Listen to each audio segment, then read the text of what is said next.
मित्रों, नमस्कार। आज जिस कहानी को सुनने जा रहे हैं वो कोई साधारण कथा नहीं है। ये गौतम बुद्ध की वही गुप्त शिक्षा है जो वे केवल अपने निकटतम शिष्यों को सोने से पहले फुसफुसाते थे। कहते हैं, जो इस कहानी को ध्यान से सुन लेता है उसके मन की सारी चिंताएं जड़ से समाप्त हो जाती है। रात का समय है। चांदनी धरती पर चांदी की चादर बिछा रही है। अपने कमरे का दरवाजा और खिड़कियां बंद कर लें। आराम से लेट जाए। आंखें बंद करें। गहरी सांस ले।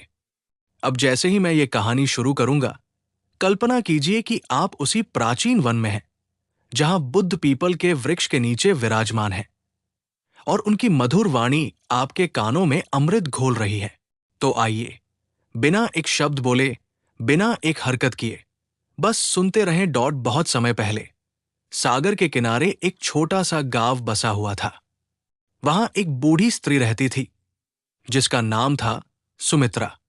सुमित्रा अकेली थी। उसका एक ही पुत्र था जो नाविक था।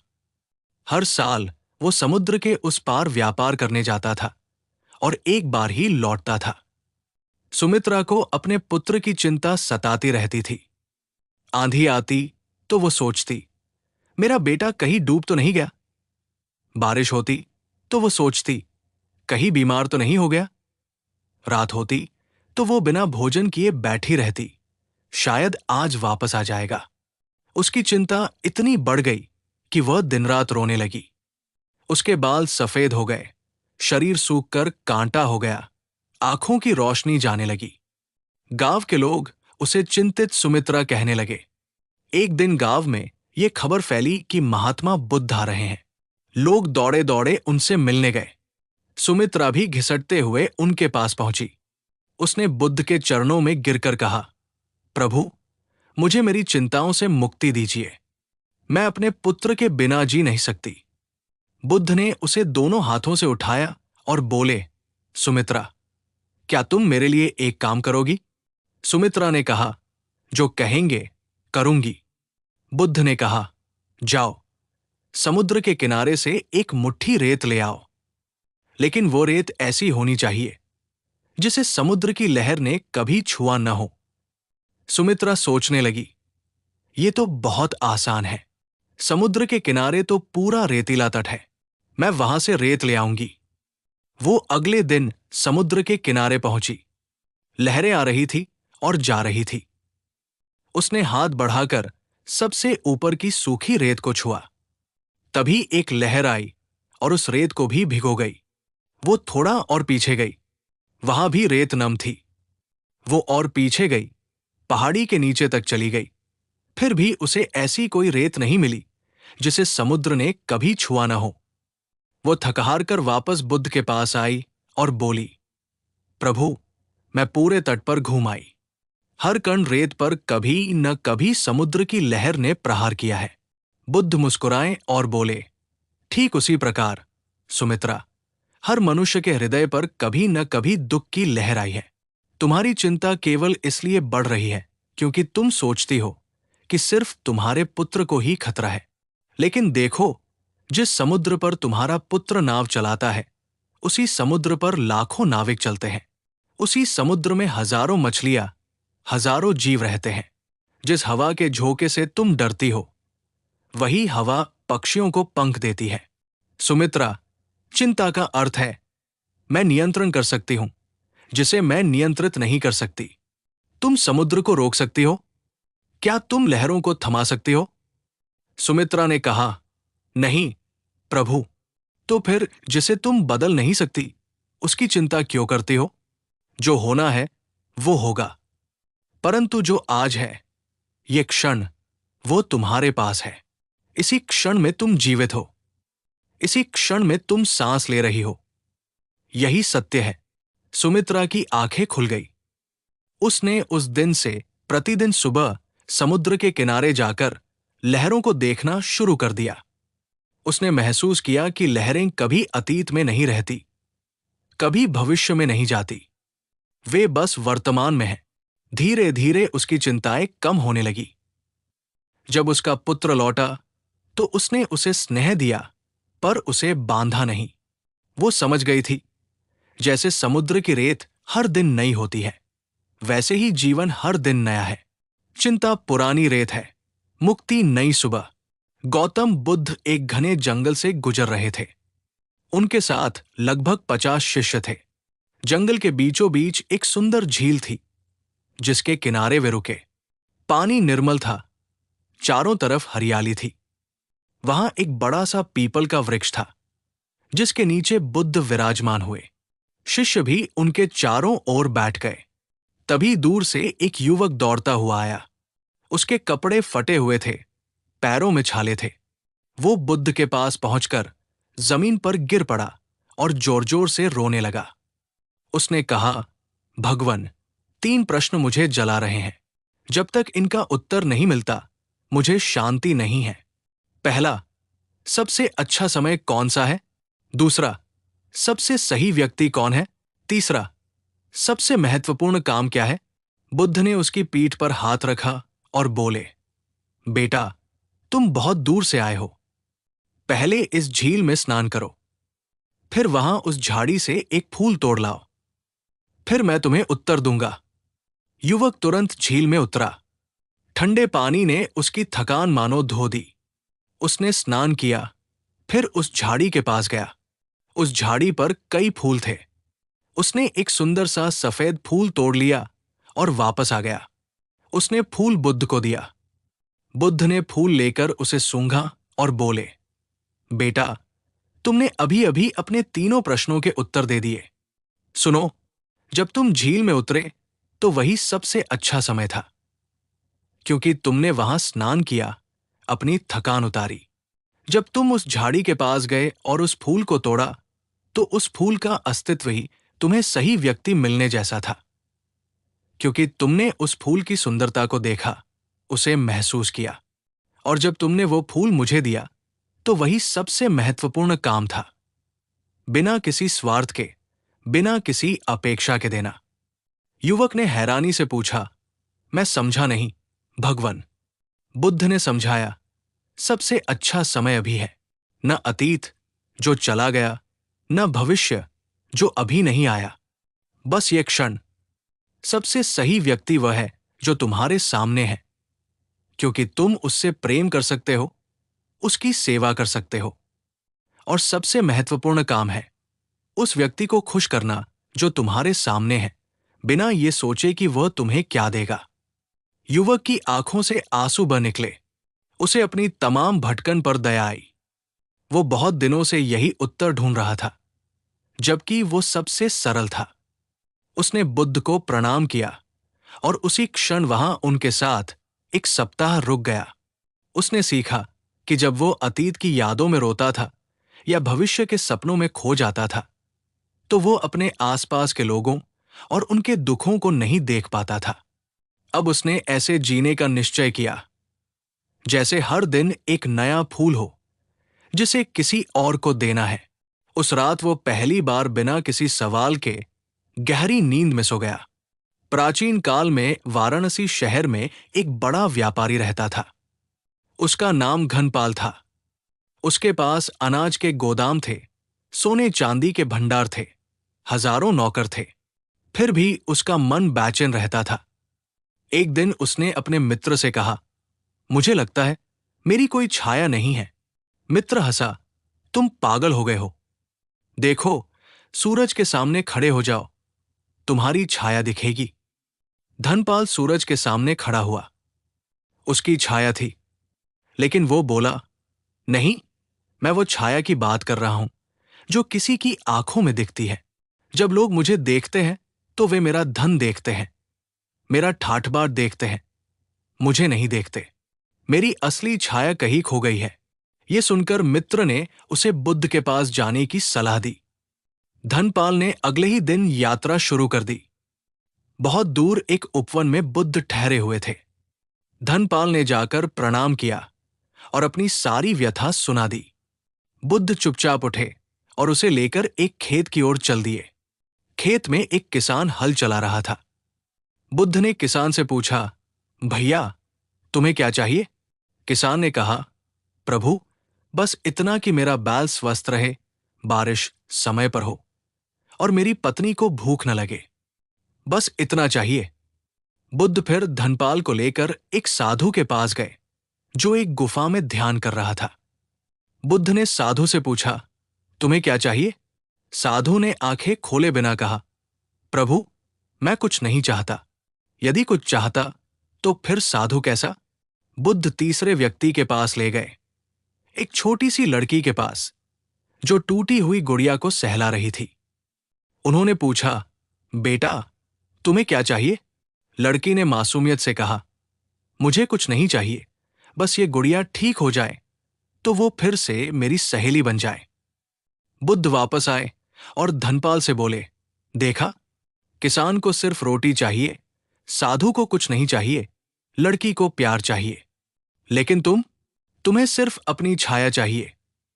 यानी तुम चाहते हो कि लोग तुम्हें तुम्हारे धन के बिना देखें, लेकिन जब तुम स्वयं अपने धन को अपने से अलग नहीं कर पाते तो दूसरे कैसे करेंगे? छाया वह नहीं जो धरती पर पड़ती है, छाया वह है जब तुम किसी के दुख में आंसू बहाते हो, किसी के सुख में मुस्कुराते हो, बिना किसी स्वार्थ के। असली छाया तुम्हारे कर्म है, तुम्हारी दयालुता है। धन से छाया नहीं बनती, बनती है उस धन के सदुपयोग से। धनपाल को ऐसा लगा जैसे अंधेरे कमरे में दिया जल गया। उसने उसी दिन अपने गोदामों का आधा अनाज गरीबों में बांट दिया। उसने स्कूल खोले, अस्पताल खोले। धीरे धीरे लोग उसका धन भूल गए, लेकिन उसकी दयालुता को याद रखने लगे। उस रात जब वो सोया तो उसे लगा मानो उसकी छाया वापस आ गई हो। वो छाया अब उसके शरीर के पीछे नहीं, बल्कि उसके हृदय के भीतर थी। एक गांव में रामू नाम का एक लड़का रहता था। वो जन्म से गूंगा था। वो बोल नहीं सकता था, लेकिन उसकी आंखें बहुत कुछ कहती थी। वो अकेला था। गांव के बच्चे उसका मजाक उड़ाते, उसे गूंगा कहकर पुकारते। रामू बहुत दुखी रहता। उसे लगता कि उसके अंदर एक बहुत सुंदर गीत है, लेकिन वो उसे बोल नहीं सकता, न किसी को सुना सकता है। उसने एक बार अपनी मां से संकेतों में पूछा, मां, मैं इस गीत को किसे सुनाऊं? मां ने उसे गले से लगा लिया, पर जवाब नहीं दे सकी। एक दिन गांव में बुद्ध पधारे। रामू ने सुना कि बुद्ध वहां सबकी बातें सुनते हैं। कोई भी उनसे कुछ भी कह सकता है। रामू दौड़ा दौड़ा उनके पास गया। जब वो पहुंचा तो बहुत भीड़ थी। सब लोग जोर जोर से बुद्ध से प्रश्न पूछ रहे थे। प्रभु, मेरा व्यापार क्यों ठप है? प्रभु, मेरा बेटा बीमार क्यों है? प्रभु, मुझे नौकरी क्यों नहीं मिलती? रामू ने देखा कि कोई उसकी तरफ ध्यान नहीं दे रहा। वो उदास होकर वहां से जाने लगा। तभी बुद्ध की दृष्टि उस पर पड़ी। उन्होंने सारी भीड़ को एक हाथ से शांत किया और बोले, रुको, ये गूंगा लड़का पूरे दिन से भाग रहा है, पहले इसे बोलने दो। सब चुप हो गए। रामू ने इशारों से बुद्ध को बताया, मैं बोल नहीं सकता। मेरे अंदर एक गीत है, पर वो बाहर नहीं आता। क्या तुम उसे सुन सकते हो? बुद्ध मुस्कुराए और बोले, बेटा, मैं वो गीत सुन सकता हूं जो तू बिना शब्दों के गाता है, पर क्या तू उसे गाना चाहता है सिर्फ मेरे लिए या दुनिया के लिए? रामू ने संकेत किया, दुनिया के लिए। बुद्ध ने एक सुंदर बांसुरी उठाई जो पास ही पड़ी थी और रामू को दे दी। बोले, ले, ये बांसुरी तेरी वाणी है, शब्दों की जरूरत नहीं। तू इस बांसुरी में अपने गीत को भर सकता है। रामू ने बांसुरी ली। उसने सोचा, मैंने तो कभी बांसुरी नहीं बजाई। लेकिन जैसे ही उसने बांसुरी को अपने होठों से लगाया, उसके अंदर का बहुत दिनों का दबा हुआ दर्द, अकेलापन और वो अनकहा गीत सब बांसुरी के माध्यम से बाहर निकलने लगा। वो बांसुरी ऐसी धुन बजी जैसे कोई फरिश्ता आकाश से उतरा हो। सारा मैदान शांत हो गया। लोगों की आंखों से आंसू बह रहे थे। बुद्ध ने कहा, सुनो, ये लड़का गूंगा नहीं है। ये वह है जिसने शब्दों की जेल तोड़ दी। जिसके पास शब्द होते हैं वे झूठ बोलते हैं। जिसके पास सिर्फ संगीत होता है वो केवल सत्य बोलता है। उस दिन के बाद रामू गांव गांव जाकर अपनी बांसुरी बजाता। वो कुछ नहीं कहता था, लेकिन उसकी बांसुरी कहती थी, दुख है तो गीत भी है, अंधेरा है तो चांदनी भी है। उसकी धुन सुनकर लोगों का मन शांत हो जाता था। रामू को पहली बार नींद आई, गहरी नींद, क्योंकि उसका वो गीत अब कैद नहीं था। वो बह रहा था नदी की तरह, बिना किसी रुकावट के। एक बार बुद्ध एक घने वन में ध्यान कर रहे थे। रात का समय था, चारों तरफ सन्नाटा था। तभी एक चोर वहां आया। वो किसी का घर लूटने के लिए निकला था, पर रास्ता भटक गया और वन में आ पहुंचा। उसने बुद्ध को अकेले, आंखें बंद किए बैठे देखा। उसने सोचा, ये साधु अकेला है, इसके पास कुछ होगा, कम से कम कटोरा, वस्त्र तो होंगे। मैं यहां से कुछ ले जाता हूं। वो धीरे धीरे बुद्ध के पास पहुंचा। उसने सब जेबें टटोली, कुछ नहीं। बुद्ध ने आंखें खोली और चोर को देखा। चोर डर गया, पर बुद्ध ने उसे बड़े प्यार से देखा और कहा, बेटा, तुम क्या ढूंढ रहे हो? चोर ने कहा, मैं चोर हूं, कुछ लूटने आया था, पर तुम्हारे पास कुछ है ही नहीं, तुम भिखारी हो।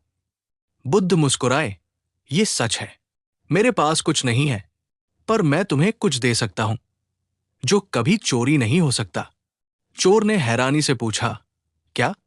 बुद्ध ने चांद की ओर इशारा किया। वो चांद देखो कितना सुंदर है, ये चांद आकाश में सबके लिए है, तुम उसे चुरा सकते हो? नहीं, और मैं तुम्हें ये चांद दे रहा हूं, बिना किसी शर्त के।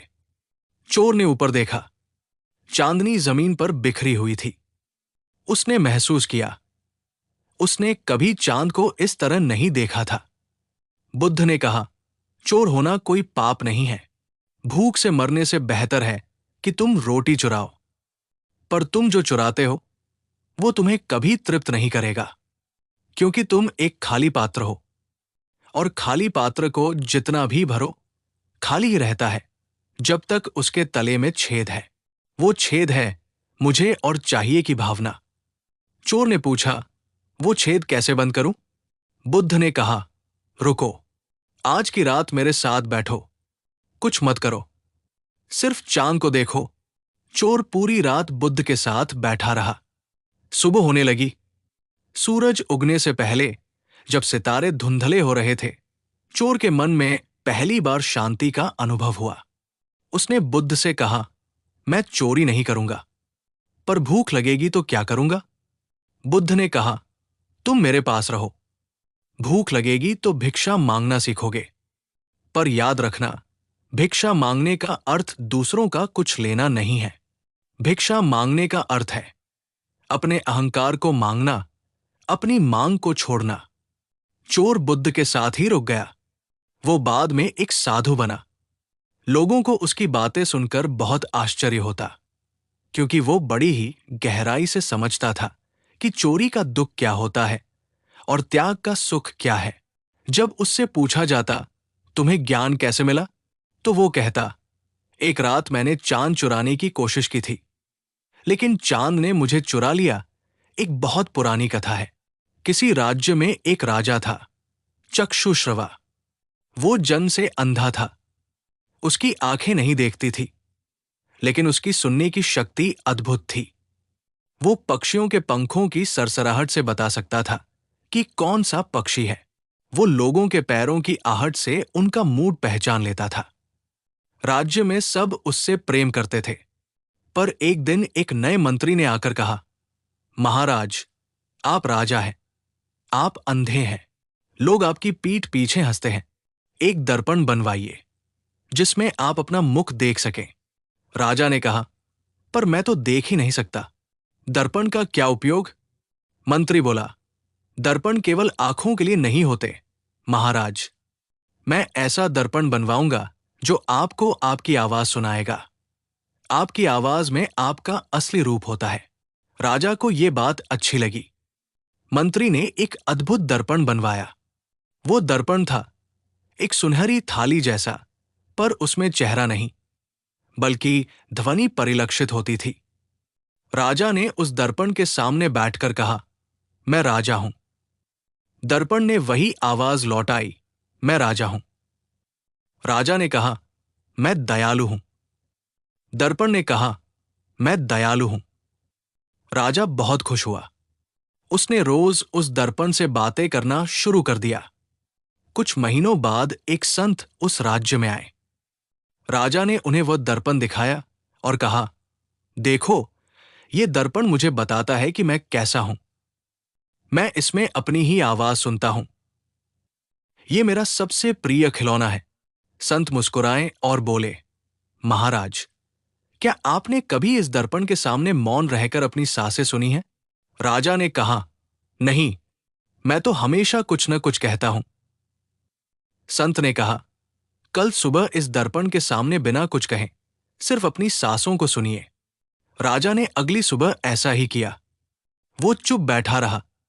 पहले तो उसे सिर्फ अपनी सांसों की आवाज सुनाई दी, एक हल्की सी सरसराहट। फिर धीरे धीरे उसे लगा कि दर्पण से कोई और आवाज आ रही है, एक बहुत गहरी, बहुत पुरानी आवाज। वो आवाज थी उसके पिता की, जो बहुत पहले मर चुके थे। उन्होंने कहा, बेटा, सच्चा दर्पण वह है जो तुम्हें तुम्हारे पूर्वजों की याद दिलाए, न कि तुम्हारा अहंकार। राजा फूट फूट कर रो पड़ा। उसने संत से पूछा, ये दर्पण कैसे काम करता है? संत ने कहा, यह दर्पण तुम्हारे हृदय की ध्वनि को पकड़ता है। जब तुम बोलते हो तो तुम्हारा अहंकार बोलता है, जब तुम चुप होते हो तो तुम्हारी आत्मा बोलती है। राजा, तुम अंधे हो। यह तुम्हारी कमी नहीं, वरदान है। क्योंकि जिसे बाहरी दुनिया दिखती है वो भीतरी दुनिया को भूल जाता है। तुमने कभी रंग नहीं देखे, पर तुमने प्रेम को महसूस किया है। तुमने कभी चेहरे नहीं देखे, पर तुमने दिलों को पहचाना है। ये दर्पण तुम्हें दिखा नहीं सकता जो दिखता है, पर सुना सकता है जो सुनाई नहीं देता, अपना हृदय। उस दिन के बाद राजा ने दर्पण को महल के बीचों बीच रखवा दिया और प्रजा को आदेश दिया, जो कोई भी अपने दिल की सच्ची आवाज सुनना चाहे वो इस दर्पण के सामने चुप बैठ जाए। और लोग आते, बैठते, रोते, हंसते, पर वे जान जाते कि असली रूप कोई दर्पण नहीं दिखाता। असली रूप तो तब दिखता है जब हम सब बहाने छोड़कर सिर्फ होते हैं, बिना कुछ कहे, बिना कुछ बने। राजा उस रात पहली बार बिना किसी बातूनी दर्पण के सोया। उसकी नींद गहरी थी, क्योंकि अब उसे पता था अंधेपन में भी रोशनी होती है, बस उसे महसूस करना आता होना चाहिए। एक नगर में दो मित्र रहते थे, राम और श्याम। राम बहुत गुस्सैल था, श्याम शांत स्वभाव का। एक दिन राम को किसी बात पर श्याम से इतना गुस्सा आया कि उसने श्याम को थप्पड़ मार दिया। श्याम ने कुछ नहीं कहा, बस चुपचाप वहां से चला गया। राम को बाद में पछतावा हुआ, पर उसने माफी नहीं मांगी। रात को वो सो नहीं सका। उसी रात उसे बुखार आ गया। बुखार बढ़ता गया। 3 दिन बाद वो बेहोश हो गया। डॉक्टर आए, हकीम आए, पर किसी का कुछ नहीं हुआ। राम की मां ने बुद्ध के पास जाकर विनती की, मेरे बेटे की जान बचाइए। बुद्ध राम के घर आए। राम बेहोश पड़ा था। बुद्ध ने उसके माथे पर हाथ रखा और बोले, राम, तुम्हारी बीमारी तुम्हारे क्रोध से है। तुम उस थप्पड़ को भूल नहीं पाए हो। तुम्हारे अंदर वो थप्पड़ विष बनकर घूम रहा है। बुद्ध ने श्याम को बुलवाया। श्याम आया तो राम बेहोशी में कराह रहा था। बुद्ध ने श्याम से कहा, बेटा, तुम राम के कान में फुसफुसाओ, मैंने तुम्हें माफ कर दिया। श्याम ने, मैंने तो तुझे थप्पड़ मारा था।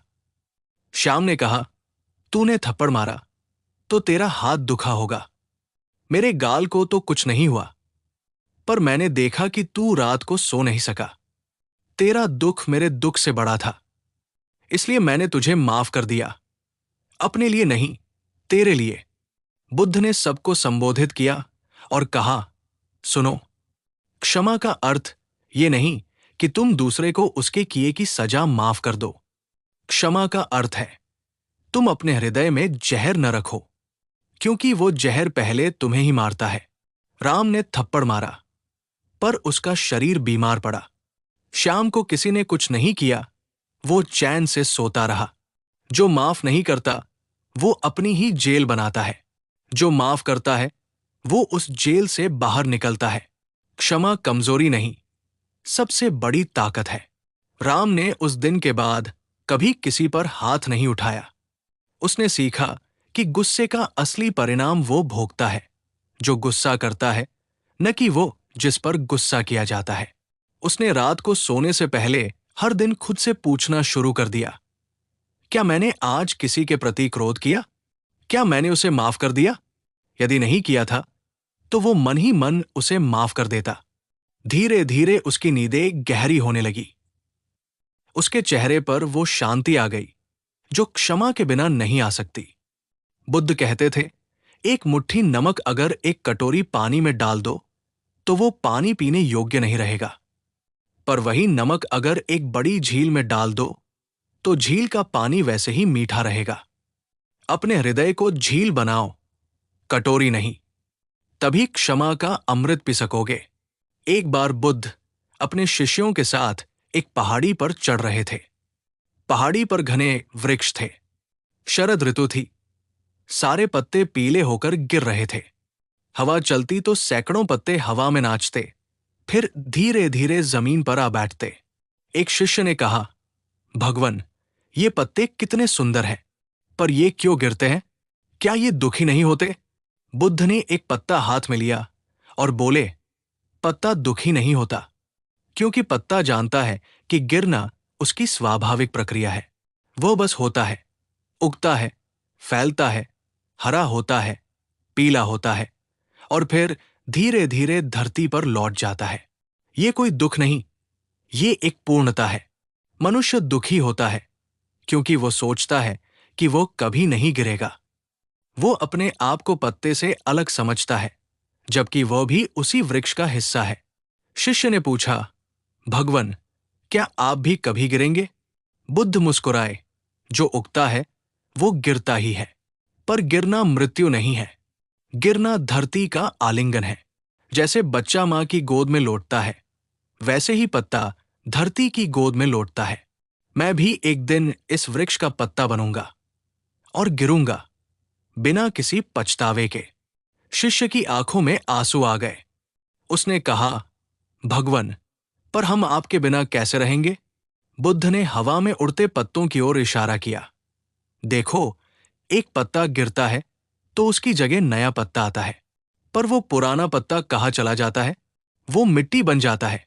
उसी मिट्टी से वृक्ष को नया रस मिलता है। वो पत्ता समाप्त नहीं होता, वो रूप बदलता है। मैं भी रूप बदलूंगा। कभी हवा बनूंगा, कभी बादल, कभी इस पहाड़ी की चट्टान।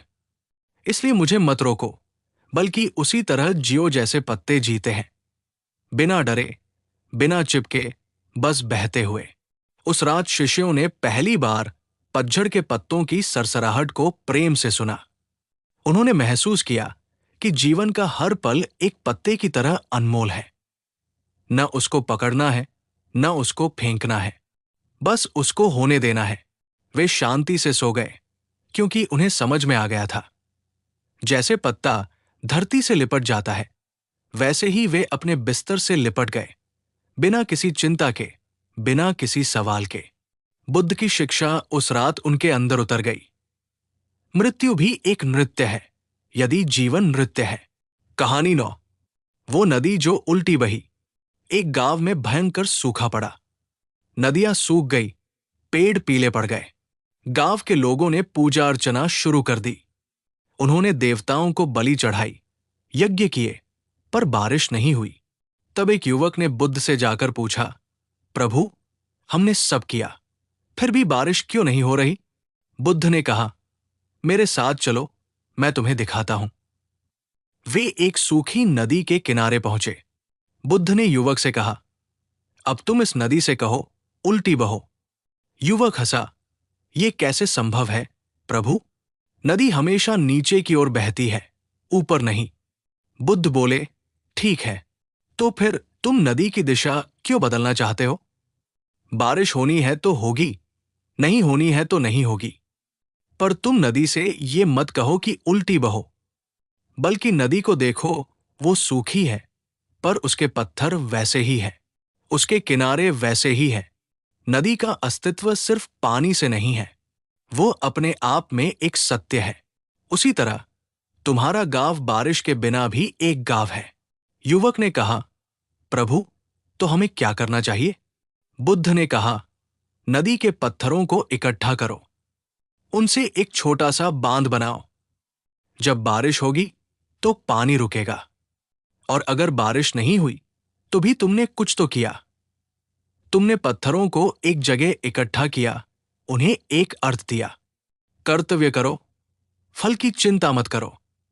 गांव के लोगों ने वैसा ही किया। उन्होंने सूखी नदी के पत्थरों से एक सुंदर बांध बनाया।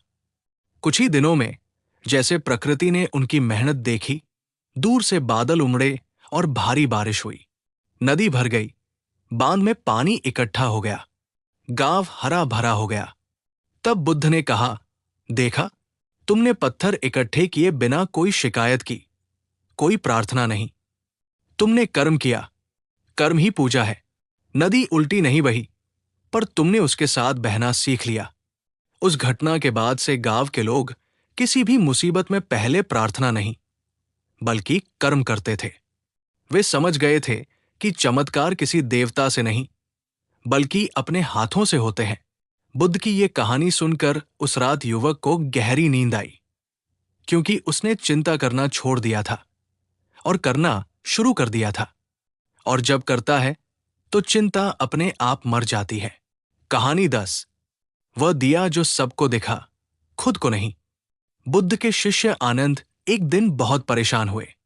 उन्होंने बुद्ध से कहा, भगवन, मैं सबको उपदेश देता हूं, सबको रास्ता दिखाता हूं, पर खुद को नहीं देख पाता। जैसे एक दिया सबको रोशनी देता है, पर अपने नीचे के अंधेरे को नहीं देखता। बुद्ध मुस्कुराए और बोले, आनंद, तुमने बहुत सुंदर प्रश्न पूछा है। चलो, मैं तुम्हें एक कहानी सुनाता हूं। एक था दिया, वो एक छोटे से कमरे में जल रहा था। उसने कमरे की हर चीज को रोशन कर दिया। दीवारें, खिड़कियां, दरवाजे, फर्श पर पड़ी किताबें, कोने में रखा फूलदान, सब चमक रहे थे। तभी दिए ने नीचे देखना चाहा। नीचे अंधेरा था। दिया घबरा गया। उसने सोचा, मैं सबको रोशन कर रहा हूं, पर खुद अपने तले अंधेरा रखता हूं। मैं कितना धोखेबाज हूं। तभी एक पुराना ज्ञानी दिया, जो उसी कमरे के कोने में बिना जले पड़ा था, बोला, मूर्ख, तुम्हारा तल अंधेरा है, क्योंकि जहां तुम खड़े हो वहां तुम स्वयं हो। तुम स्वयं को रोशन नहीं कर सकते, क्योंकि रोशनी करने वाला और जिस पर रोशनी पड़े, दोनों तो एक ही हो। यही तुम्हारी सीमा नहीं, ये तुम्हारी विशेषता है। तुम जब दूसरों को रोशन करते हो, तो वास्तव में तुम अपनी रोशनी से खुद को भी रोशन कर लेते हो। सिर्फ तल नहीं चमकता, पर पूरा अस्तित्व चमकता है। बुद्ध ने कहानी समाप्त की और आनंद से कहा, आनंद, तुम वो दिया हो। तुम्हें अपने नीचे का अंधेरा दिखता है, यही तुम्हारी साधना है। अगर वो अंधेरा दिखना बंद हो जाए, तो समझो तुम अहंकार में आ गए। जब तक अंधेरा दिखता है, तब तक तुम जागरूक हो। बस इतना याद रखो, तुम उस अंधेरे से डरो मत। वो तुम्हारा अपना ही हिस्सा है। अपने अंधेरे को अपनाओ, उसे देखो, मुस्कुराओ। फिर धीरे धीरे वो अंधेरा प्रकाश में बदल जाएगा। आनंद ने उस रात अपने भीतर के अंधेरे को, अपने डर, अपनी असुरक्षा, अपनी कमियों को एक एक करके देखा। उसने उन्हें दूर भगाने की कोशिश नहीं की, बस उन्हें वैसे ही रहने दिया जैसे दिए के तले अंधेरा रहता है। और अचानक उसे महसूस हुआ कि उसका मन, जो हमेशा बेचैन रहता था, अब शांत हो गया है। उसे लगा कि वो अब बनने की कोशिश नहीं कर रहा, बस हो रहा है। उस रात वो सबसे गहरी नींद में सोया, जैसे कोई दिया अपनी ज्योति में विश्राम करता है, बिना ये सोचे कि उसका तल अंधेरा है या उज्ज्वल। क्योंकि दिए का असली सौंदर्य उसके तल में नहीं, उसकी लौ में होता है।